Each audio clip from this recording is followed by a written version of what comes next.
सीधी शिक्षा मैं डी सासा, जैसा कि हम लोग देख रहे हैं क्लास 11th फिजिक्स का 12 चैप्टर, ठीक है। 12 चैप्टर के अंतर्गत हम लोग ये ऊष्मागतिकी के अंतर्गत में देख रहे हैं। देखिए, तो किसी ऊष्मागतिकी निकाय के लिए किसी ऊष्मागतिकी निकाय की अवस्था परिवर्तन में आंतरिक ऊर्जा में परिवर्तन निकाय को दी गई ऊष्मीय ऊर्जा तथा निकाय द्वारा बाह्य दाब के विरुद्ध किए गए कार्य में ऊर्जा व्यय के अंतर की क्या होती है, तुल्य होती है। तो किसमें होती है, ऊष्मागतिकी निकाय की अवस्था परिवर्तन के बेस पे आंतरिक ऊर्जा में परिवर्तन को निकाय को दी गई ऊष्मीय ऊर्जा तथा निकाय द्वारा बाह्य दाब के विरुद्ध किए गए कार्य में ऊर्जा व्यय के अंतर के तुल्य होता है। तो किसी ऊष्मागतिकी निकाय की अवस्था परिवर्तन, कोई भी ऊष्मागतिकी की, देखिए यहाँ पर इस चीज को देखते हैं हम लोग, किसी ऊष्मागतिक निकाय की अवस्था परिवर्तन में, निकाय की क्या होती है, अवस्था परिवर्तन में, अवस्था आप लोगों की परिवर्तन जो होती है भाई, अवस्था की क्या होती है, जो परिवर्तन होती है, अवस्था की जो परिवर्तन होती है उसमें जो आंतरिक ऊर्जा आती है उसमें जो आपकी क्या आती है, आंतरिक ऊर्जा आती है। इस आंतरिक ऊर्जा में जो परिवर्तन होती है वह निकाय को दी गई ऊर्जा,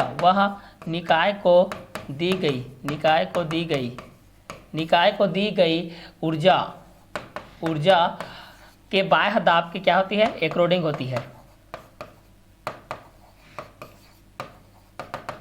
बाह्य दाब की क्या होती है, विरुद्ध होती है, ठीक है। तो इसी चीज को बोला जा रहा है कि किसी ऊष्मागतिकी निकाय की अवस्था परिवर्तन, किसी ऊष्मागतिकी निकाय की अवस्था परिवर्तन में आंतरिक ऊर्जा में परिवर्तन निकाय को दी गई ऊष्मीय ऊर्जा तथा निकाय द्वारा बाह्य दाब के विरुद्ध किए गए कार्य में ऊर्जा व्यय के अंतर के तुल्य होता है, ऊर्जा के अंतर के तुल्य होता है। तो किसी ऊष्मागतिकी निकाय की अवस्था परिवर्तन में आंतरिक ऊर्जा में परिवर्तन निकाय को दी गई ऊष्मीय ऊर्जा तथा निकाय द्वारा बाह्य दाब के विरुद्ध किए गए कार्य में ऊर्जा व्यय के अंतर की क्या होती है, तुल्य होती है। क्लियर। इसका आगे कंटेंट है आंतरिक ऊर्जा में बिंदु फलन के रूप में। अगर हम लोग इस चीज को देखते हैं कि आंतरिक ऊर्जा में बिंदु फलन के रूप में किस तरीके से होती है, तो किसी निकाय की आंतरिक ऊर्जा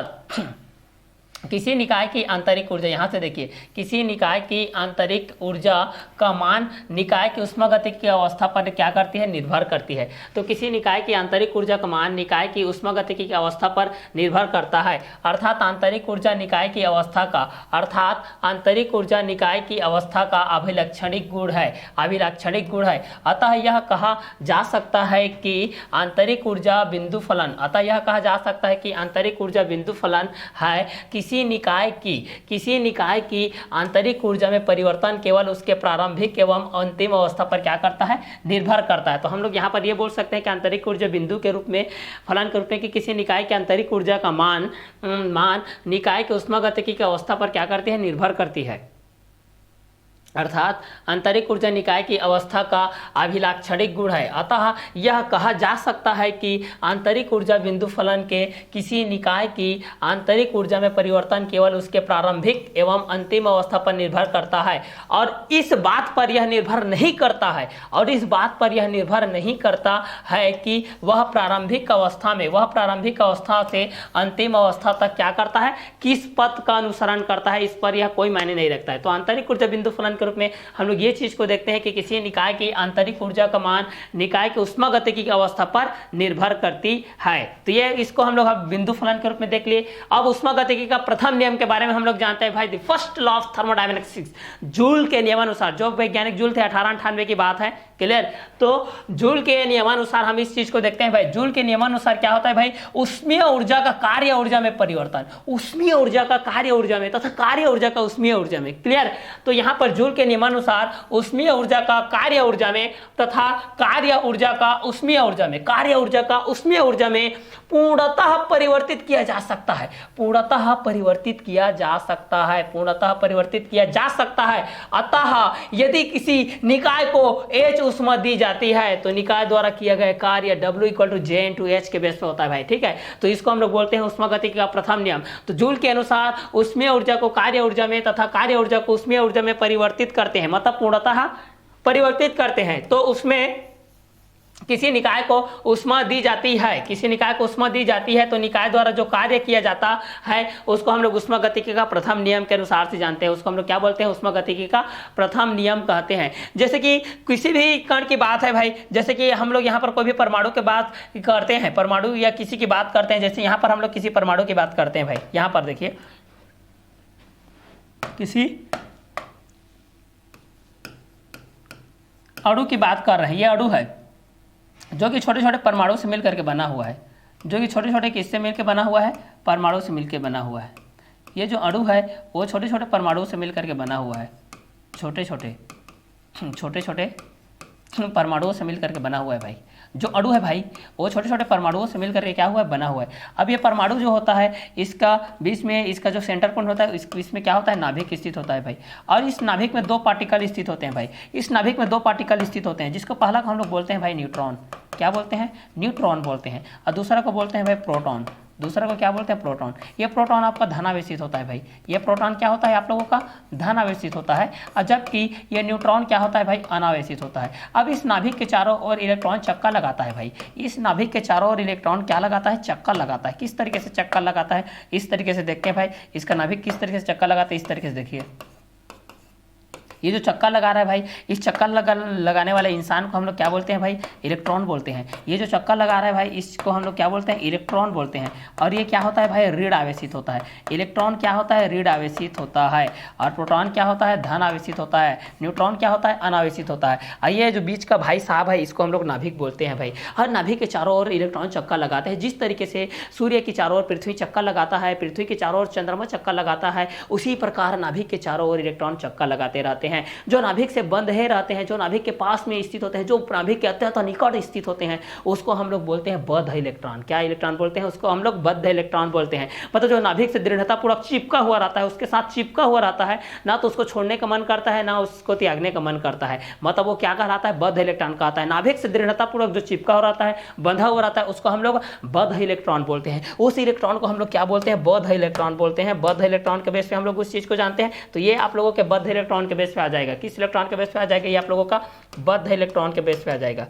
ये आपका बद्ध इलेक्ट्रॉन। लेकिन जो नाभिक से दूर स्थित है भाई, नाभिक से क्या है? दूर स्थित है। जैसे कि यहाँ पर इस इलेक्ट्रॉन की बात करेंगे, ये नाभिक से दूर होकर के मतलब नाभिक से दूर स्थित है, मतलब उसकी जो प्रबलता है वो बद्ध इलेक्ट्रॉन की तुलना में बहुत ही कम होगी। मतलब उसकी जो दृढ़ता है वह नाभिक के दृढ़ता से क्या हो जाएगी? अलग हो जाएगी भाई। मतलब ठीक है, इस कारण से यहाँ पर नाभिक मुक्त होकर के पृष्ठ पर गति करने लगते हैं, इसलिए इस इलेक्ट्रॉन को हम लोग क्या बोलते हैं? मुक्त इलेक्ट्रॉन।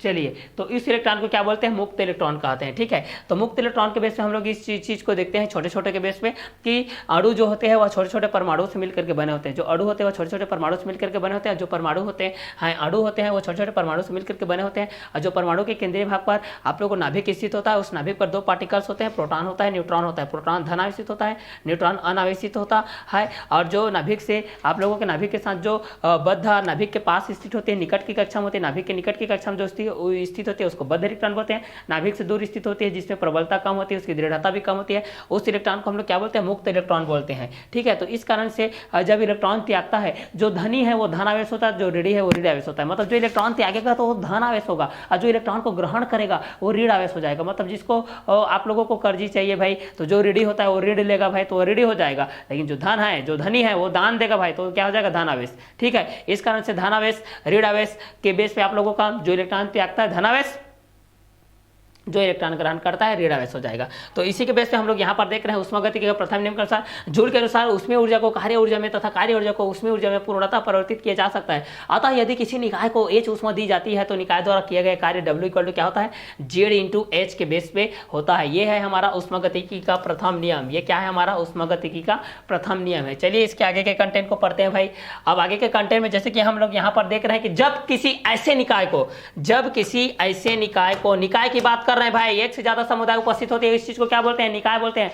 जैसे एक से ज्यादा अधिक बच्चे उपस्थित होते हैं तो उसको विद्यालय बोलते हैं ना, उसी प्रकार जब किसी ऐसे निकाय को जो बाह्य करने में समर्थ हो उष्मा दी जाती है तो निकाय द्वारा अवशोषित उष्मा उसके द्वारा किए गए बाह्य कार्य और उसके आंतरिक ऊर्जा में क्या होती है? वृद्धि के योग के तुल्य होती है। उसके आंतरिक ऊर्जा में वृद्धि के क्या होती है?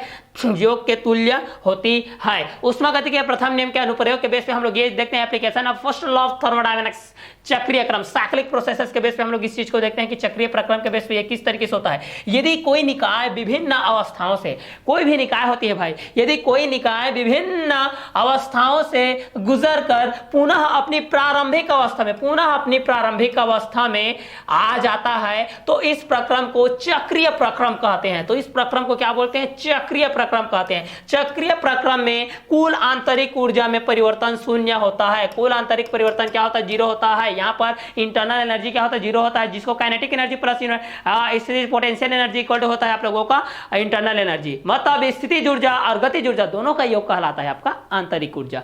क्लियर? तो चलिए उष्मागति के प्रथम नियम के अनुप्रयोग के अनुसार हम लोगों ने चक्रीय प्रक्रम के बेस पे ये देखे कि यदि कोई निकाय विभिन्न अवस्थाओं से गुजर कर पुनः अपनी प्रारंभिक अवस्थाओं में आ जाती है तो इस प्रक्रम को चक्रीय प्रक्रम कहते हैं। चक्रीय प्रक्रम में कुल आंतरिक ऊर्जा में परिवर्तन शून्य होता है। कुल आंतरिक ऊर्जा में परिवर्तन क्या होता है? शून्य होता है। इसके आगे के कंटेंट को देखते हैं। रुद्धोष्म प्रक्रम। रुद्धोष्म प्रक्रम में ना तो उष्मा निकाय से बाहर जाता है और ना ही बाहर से निकाय में अंदर प्रवेश करता है। रुद्धोष्म प्रक्रम में क्या होता है भाई कि या तो उष्मा निकाय के ना तो बाहर जा सकता है, ना कोई बाहर वाला इंसान अंदर आ सकता है। ठीक है, अंदर वाला ना तो बाहर जाएगा, बाहर वाला ना तो अंदर आएगा। ये होता है रुद्धोष्म प्रक्रम के बेस पे होता है। किस प्रक्रम के बेस पे होता है? ये होता है हमारे पास रुद्धोष्म प्रक्रम एडियाबैटिक प्रोसेस के बेस पे होता है। ना तो यह उष्मा को निकाय से बाहर जाने देता है, ना बाहर की उष्मा को निकाय के अंदर आने देता है भाई। क्लियर? तो चलिए आगे के कंटेंट को देखते हैं। जैसे कि वॉल्व को हटा लेने पर साइकिल ट्यूब निकलने वाली हवा ठंडी हो जाती है। जैसे कि हम लोग वॉल्व को निकाल लेते हैं, जो अब साइकिल में लगा रहता है, उस वॉल्व को अगर हम लोग हटा देते हैं तो साइकिल ट्यूब से निकलने वाली जो हवा होती है वह ठंडी हो जाती है। साइकिल के ट्यूब के अंदर का दाब वायुमंडलीय दाब से अधिक होती है। जो साइकिल के ट्यूब के अंदर में जो दाब होता है भाई, जो प्रेशर होता है, वो वायुमंडलीय दाब, हमारे पास जो भी एटमॉस्फेयर का जो टेम्परेचर है उससे अधिक होता है। अतः जब वाल्व को निकाला जाता है तो वायु एकाएक प्रसारित होती है, जिससे वायु में रुद्धोष्म प्रसार तथा वायु ठंडी हो जाती है। एकदम ठंडा फील होता है। देखना जब आप जैसे कि बाइक वगैरह को बनवाने जाते हैं, पंचर वगैरह हो जाता है, या साइकिल वगैरह को बनवाने जाते हैं तो उस टाइम ये रुद्धोष्म प्रक्रम का जो एग्जाम्पल हमारे सामने आ रहा है, इस चीज को आप लोग देखिएगा। सेकेंड कंटेंट में देखते हैं अधिक दाब पर भरे गुब्बारे। अब अधिक दाब पर अधिक प्रेशर पर भरे गुब्बारे से निकलने वाली वायु तथा उसी स्थान पर वायुमंडलीय की वायु ताप में क्या होता है? अंतर होता है भाई। तो जब एग्जांपल फर्स्ट अगर हम लोग ये देखते हैं कि वाल्व को हटा लेने पर साइकिल ट्यूब निकलने वाली हवा ठंडी हो जाती है। साइकिल के ट्यूब के अंदर का दाब वायुमंडलीय दाब से अधिक होता है। अतः जब वायु को निकाला जाता है तो वायु एकाएक प्रसारित हो जाती है, मतलब एकाएक एक वेग से पूरी तरफ समान रूप से वितरित हो जाती है, सतत रूप से वितरित हो जाती है, जिससे वायु में रुद्धोष्म प्रसार होता है और वायु क्या हो जाने लगती है? ठंडी हो जाने लगती है। अधिक दाब पर भरे गुब्बारे से निकलने वाली वायु तथा उसी स्थान पर वायुमंडलीय की वायु में भी अंतर इक्वल होता है। टायर फटने के तुरंत बाद स्पर्श करने पर वायु शीतल लगती है। इसको देखिएगा, रुद्धोष्म प्रसार में प्रशीतलन होता है और रुद्धोष्म में विचुंबकन में शीतलन होता है। तो ये 6 कंटेंट याद रखिएगा। पहला, वाल्व को हटा लेने पर साइकिल ट्यूब निकलने वाली हवा ठंडी हो जाती है। दूसरा, साइकिल के ट्यूब के अंदर का दाब वायुमंडलीय दाब से अधिक हो जाता है। तीसरा, जब वाल्व को निकाला जाता है तो वायु एकाएक प्रसारित होती है, जिससे वायु में रुद्धोष्म प्रसार होता है। चौथा, वायु ठंडी हो जाती है। अधिक दाब पर भरे गुब्बारे से निकलने वाली वायु तथा उसी स्थान पर वायुमंडल के वायु के ताप में क्या होता है? अंतर होता है भाई। टायर फटने के बाद स्पर्श करने पर वायु शीतल लगती है और रुद्धोष्म प्रसार में प्रशीतलन भी होता है। रुद्धोष्म विचुंबकन में भी शीतलन के रूप में होता है भाई। ठीक है, चौथा देखते हैं भाई, समआयतनिक प्रक्रम, आइसोकोरिक प्रोसेस को देखते हैं। जब किसी प्रक्रम में निकाय का आयतन, जब किसी प्रक्रम में निकाय का आयतन, जब किसी प्रक्रम में, जब किसी प्रोसेस में, जब किसी प्रक्रम में, जब किसी प्रोसेस में निकाय का आयतन नियत होता है तो उसे समआयतनिक प्रक्रम कहते हैं। तो उसे समआयतनिक प्रक्रम कहते हैं। क्या बोलते हैं? समआयतनिक प्रक्रम बोलते हैं। इसका जो आयतन होता है वो बराबर होता है भाई, प्रोसेस की दृष्टि से होता है भाई। वॉल्यूम होता है, जैसे कि भाई जहां ज्यादा पानी रहता है कम पानी की ओर अग्रसर होता है। जैसे कि आप नदी किनारे में में देखना वहां पर ज्यादा पानी बह रही है, लेकिन खाली जगह को भरने के लिए वह पूरा पानी का जो वेग होता है वो तुरंत वहीं पर आ जाता है, फिर खाली जगह भरता है, फिर आगे खाली तरफ आगे मूवमेंट करते रहता है। इस तरीके से समान ताप पर, समान दाब पर, समान आयतन पर समआयतनिक प्रोसेस का कार्यक्रम यहां पर चलता है भाई। क्लियर? तो चलिए यह था हमारा समआयतनिक प्रक्रम। जब किसी प्रक्रम में निकाय का आयतन नियत होता है, निकाय का आयतन नियत होता है मतलब एक समान होता है भाई, ना तो कम होता है ना तो ज्यादा, ना बढ़ता है ना घटता है, ना घटता है ना बढ़ता, ना बढ़ता है ना घटता, ना घटता है ना बढ़ता, ना बढ़ता है ना घटता। ठीक है, तो जब किसी प्रक्रम में निकाय का आयतन नियत होता है तो उसे हम लोग बोलते हैं समआयतनिक प्रक्रम। क्लियर?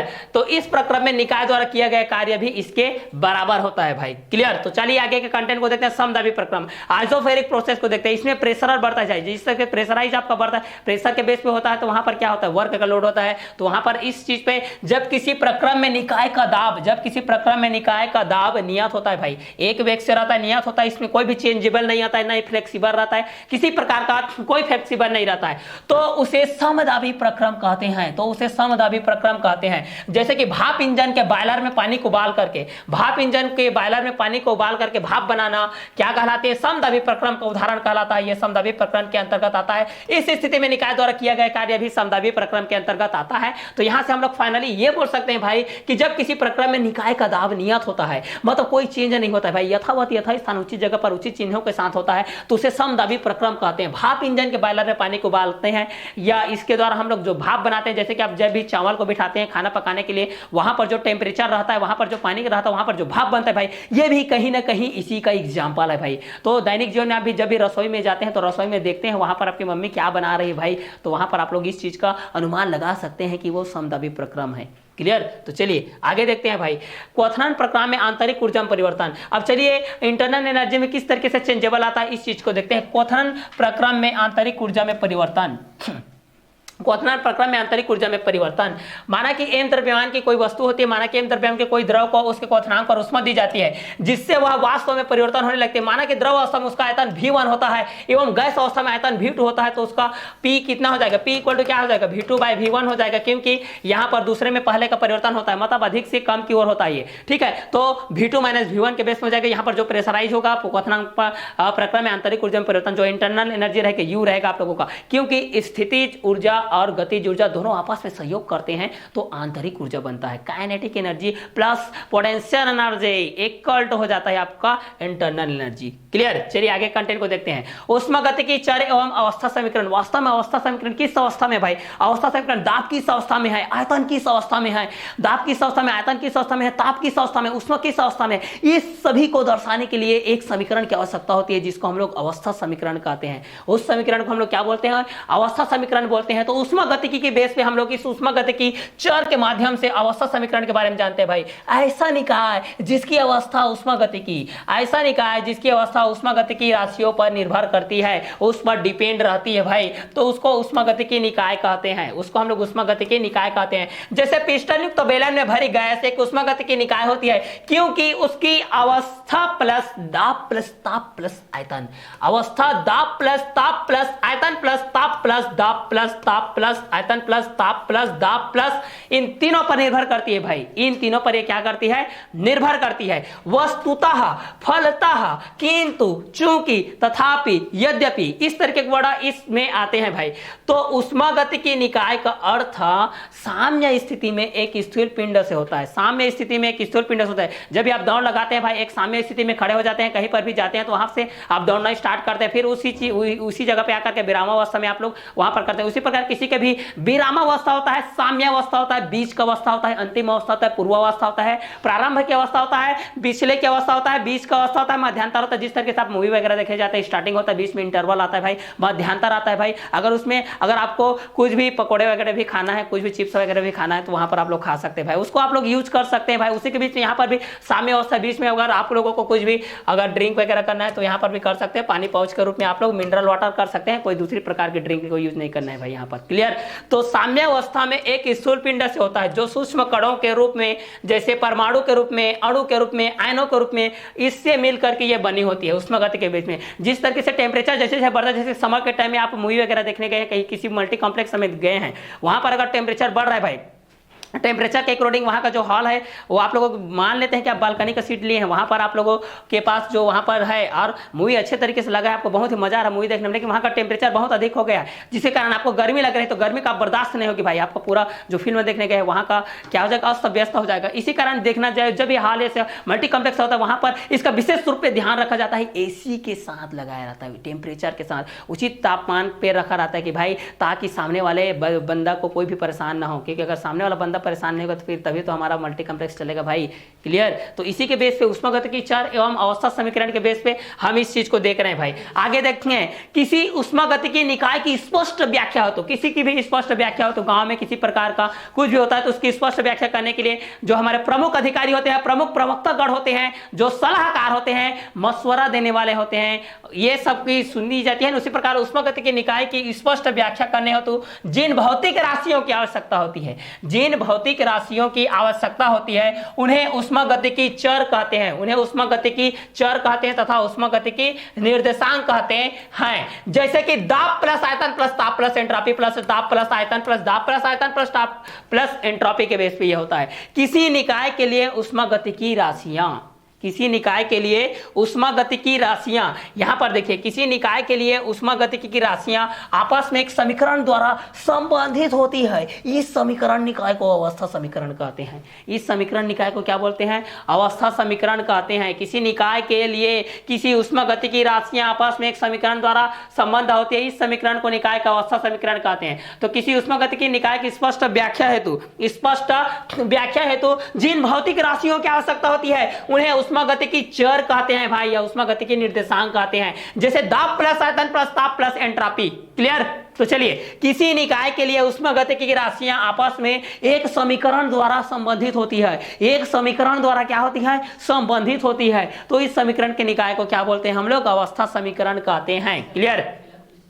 तो जब आप लोगों को पूछा जाता है कि अवस्था समीकरण क्या होता है, तो किसी ऊष्मागतिकी निकाय की स्पष्ट व्याख्या हेतु जिन भौतिक राशियों की आवश्यकता होती है उन्हें ऊष्मागतिकी चर कहते हैं या ऊष्मागतिकी निर्देशांक कहते हैं, जैसे ताप आयतन ताप एंट्रोपी के बेस पे होता है। किसी निकाय के लिए ऊष्मागतिकी राशियां, किसी निकाय के लिए ऊष्मागतिक राशियां आपस में एक समीकरण द्वारा संबंधित होती है, इस समीकरण निकाय को अवस्था समीकरण कहते हैं। इस समीकरण निकाय को क्या बोलते हैं? अवस्था समीकरण कहते हैं। वंडरवॉल का अवस्था समीकरण, van der Waals walls equation of state quadratic के बेस पे अणुगति सिद्धांत के अनुसार पे हम लोग देखते हैं भाई इस चीज को। किस सिद्धांत के अनुसार देखते हैं? अणुगति सिद्धांत के अनुसार देखते हैं। चलिए, तो वंडरवॉल्स का अवस्था समीकरण मोस्ट इंपोर्टेंट क्वेश्चन है भाई, मोस्ट इंपोर्टेंट क्वेश्चन है, अक्सर एग्जाम में पूछा जाता है और यही आएगा एग्जाम में, इस साल भी देख लीजिए। ठीक है, अगर आपको मार्क्स लाना है तो वीडियो को अच्छे तरीके से देखिए, नोट डाउन करते हुए चलिए, साफ स्वच्छ सुलेख सुव्यवस्थित सुसज्जित सुंदर सुस्पष्ट लिखते हुए यथावत यथास्थान उचित जगह पर उचित चिन्हों का प्रयोग करते हुए आपको line to line proper place पर प्रॉपर उचित जगह के साथ आपको लिखना है भाई। ये ऐसा नहीं लिखना है भाई जहां मन लग रहा है वहां लिख दो भाई कि चलो यार क्या है, लिखने में क्या चला जाता है, ऐसा नहीं करना है भाई। आप लोगों को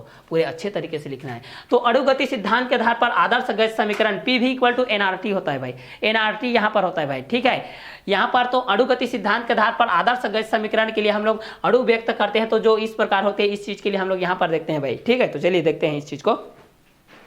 अणुगति सिद्धांत के अनुसार यहां पर देखिए आदर्श गैस के समीकरण के अनुसार है, अणुगति सिद्धांत के अनुसार आदर्श गैस समीकरण अणु व्यक्त होती है। आदर्श गैस समीकरण अणु व्युत्पन्न किया जाता है जो कि निम्नानुसार है। पहला PV = nRT, PV = nRT, PV = nRT, PV = nRT, जहां पर P आदर्श गैस का दाब प्रेशर, V आयतन वॉल्यूम, R सार्वत्रिक गैस नियतांक, T परम ताप टेम्परेचर, आदर्श गैस की मोलों की संख्या होती है भाई। ये आदर्श गैसों की क्या होती है? मोलों की संख्या। कब आया, क्यों आया, किसके लिए आया, कहां से आया, किसके लिए आया, कैसे आया, कहां से जाएगा, कहां आएगा, ये सब पता होनी चाहिए भाई आपको।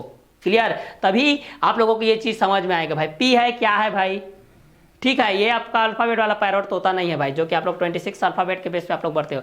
P फॉर यहाँ पर प्रेशर दाब के लिए बोला जा रहा है, V फॉर आयतन वॉल्यूम के लिए बोला जा रहा है, उसी प्रकार T फॉर टेम्परेचर यहाँ पर परम ताप के लिए बोला जा रहा है। तो इसी के बेस पे जहां पर P आदर्श गैस का दाब, V आयतन, R सार्वत्रिक गैस और T परम ताप तथा आदर्श गैस के मोलों की क्या होती है? संख्या होती है। आदर्श गैस के मोलों की क्या होती है? संख्या होती है। यह समीकरण आदर्श गैसों के लिए पूर्णतः सत्य है, यह समीकरण आदर्श गैसों के लिए पूर्णतः सत्य है, परंतु किंतु तथापि चूंकि यद्यपि वास्तविक गैसों के लिए पूर्णतः लागू नहीं होगा भाई, वास्तविक गैसों के लिए यह पूर्णतः लागू नहीं होता है। वंडर वाल नामक वैज्ञानिक ने अणुगति सिद्धांत की अभिधारणाओं पर, जो वंडर वाल नामक वैज्ञानिक हैं, इन्होंने अणुगति सिद्धांत की अभिधारणाओं पर व्याप्त कमियों को, किसी में कमी रहता है, किसी में दूरी रहता है, जहां रहे भाई गुण दोष होता है, किसी में जहां गुण होता है दोष होता है भाई, कोई अच्छा पढ़ता है, कोई किसी में, अगर कोई क्रिकेट में अच्छा है तो वॉलीबॉल में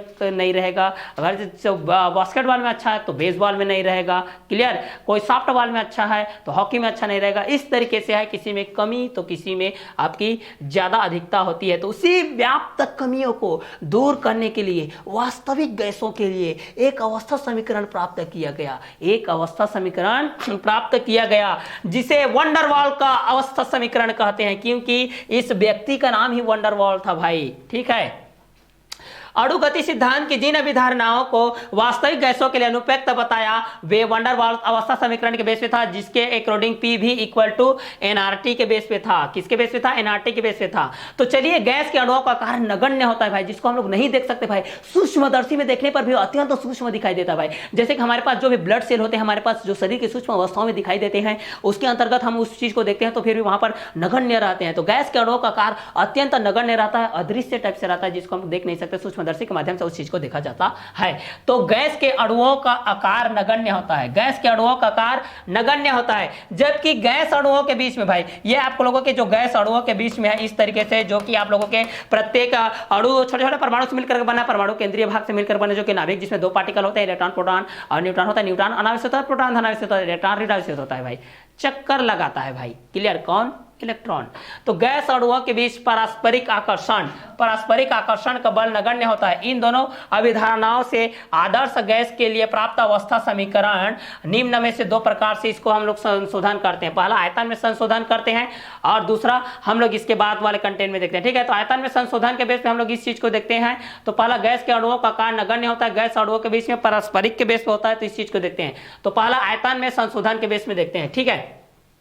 माना कि किसी गैस से भरे बर्तन का आयतन भी है भाई, कोई भी बर्तन है जिस पर आप लोगों की द्रव अवस्था भरी है, उसका आयतन भी है। अतः अणुगति सिद्धांत की अभिधारणाओं के अनुसार गैस का आयतन भी होगा, परंतु गैस का आयतन वह आयतन होता है जिसमें गैस के अणु स्वतंत्र रूप से पूर्वक गति करते रहते हैं, स्वतंत्र रूप से विचरण करते रहते हैं, भ्रमण करते रहते हैं भाई, क्लियर। तो चलिए, आयतन में संशोधन मानसिक, माना कि किसी गैस के भरे बर्तन का आयतन भी है, अतः अणुगति सिद्धांत की अभिधारणा के अनुसार गैस का आयतन भी होगा, परंतु गैस का आयतन वह आयतन होता है जिसमें गैस के अणु स्वतंत्रता पूर्वक क्या करते हैं? गति करने लगते हैं। दूसरा होता है उत्क्रमणीय प्रक्रम, मोस्ट इंपोर्टेंट क्वेश्चन, अक्सर एग्जाम में आता है भाई। उत्क्रमणीय प्रक्रम क्या होता है भाई? इसके लिए एग्जांपल दीजिए भाई, उदाहरण ज्ञात कीजिए, उत्क्रमणीय प्रक्रम को समझाइए, उत्क्रमणीय प्रक्रम को परिभाषित कीजिए। उत्क्रमणीय प्रक्रम क्या है? क्या होता है कि उत्क्रमणीय प्रक्रम होगा, किस स्थिति में उत्क्रमणीय प्रक्रम होता है, वास्तव में उत्क्रमणीय प्रक्रम क्या होता है? इस बेस पे ऐसा क्वेश्चन आपका आता है, बहुत सारे टर्निंग क्वेश्चन के साथ आता है। तो चलिए, हमारा इस टॉपिक को, इस कंटेंट को देखते हैं। इस वीडियो लेक्चर के माध्यम से हम लोग उत्क्रमणीय प्रक्रम को, इस टॉपिक को देखते हैं भाई। तो वह प्रक्रम जो दोनों दिशाओं में संपन्न होता है, अग्र दिशा में, पश्च दिशा में, अग्र दिशा में, पश्च दिशा में, तो वह प्रक्रम जो दोनों दिशाओं में संपन्न होता है तथा जिसे विपरीत दिशा में संपन्न कराने पर ऋणात्मक प्रभाव के साथ तथा उन सभी अवस्थाओं से होकर गुजरता है जिनसे सीधी क्रम में गुजरता था, जिसे सीधी क्रम में गुजरना था, उत्क्रमणीय प्रक्रम कहलाता है। क्या प्रक्रम कहलाता है? उत्क्रमणीय प्रक्रम कहलाता है। तो वह प्रक्रम जो दोनों दिशाओं में संपन्न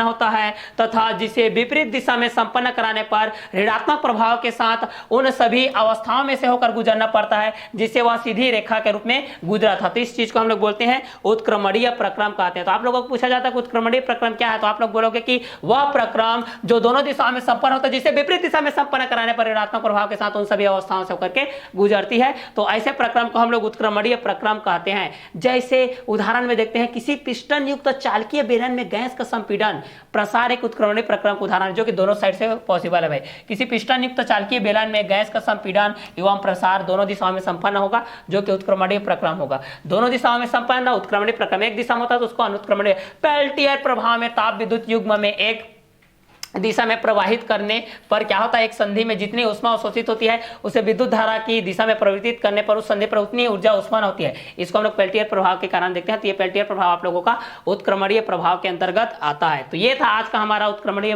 प्रभाव के बेस पे कंटेंट। तो इसके आगे का जो कंटेंट है उस कंटेंट में आप लोगों का ये चैप्टर फिनिश होगा। तो इसका नेक्स्ट कंटेंट के साथ हम लोग मिलते हैं। नेक्स्ट कंटेंट अनुत्क्रमणीय अभिक्रिया क्या होती है, अनुत्क्रमणीय अभिक्रम क्या होती है, उष्मागतिकी का नेक्स्ट नियम आप लोगों के तृतीय नियम के बेस पे क्या होती है। तो इसके नेक्स्ट कंटेंट के साथ मिलते हैं। तो आज की क्लास को हम लोग यही और करते हैं। Okay bye, have a nice day.